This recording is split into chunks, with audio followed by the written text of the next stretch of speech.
पारिवारिक कलह काजे स्त्रीर तंटी काटी हत्या करथिबा वर्तमान खबर सामना के आइसे जेनटा के अभावनीय दृश्य आपण माने सीधा सलख चित्र देखुचन मोर समस्या स्क्रीन रे एक्सक्लूसिव चित्र जेनटा की गोटे पारिवारिक कलह काजे स्वामी तार स्त्री के गला काटी हत्या करथिबा वर्तमान खबर सामना के आइसे कंटाबांजी पुलिस जाइकरी तदंत करिछे एवं सब जबत करिछे इटा आपण देखुचन जेनटा की एक्सक्लूसिव चित्र मोर समस्या स्क्रीन रे कंटाबांजी पाखर चटोनका गाँव रे अभावनीय घटना घटीचे जेनटा की पारिवारिक कलह काजे तार स्वामी स्त्री के गला काटी हत्या करथिबा अभियोग होइछे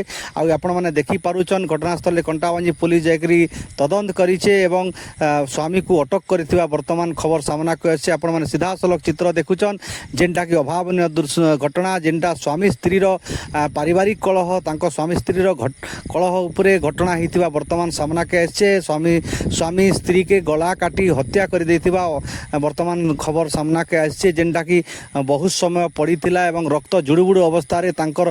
जीवन चली जाइथिबा वर्तमान खबर सामना के आसे इटा सही चित्र आपण माने देखुचन अभावनीय घटना स्वामी स्त्री के गला काटी हत्या करथिबा घटना आपण माने देखि पारुचन जेनटा की एक्सक्लूसिव चित्र आपण माने रक्त जुड़ुबुड़ु अवस्था रे वर्तमान स्त्रीटा तांकु कंटाबांजी पुलिस उद्धार करिछे आपण माने सीधा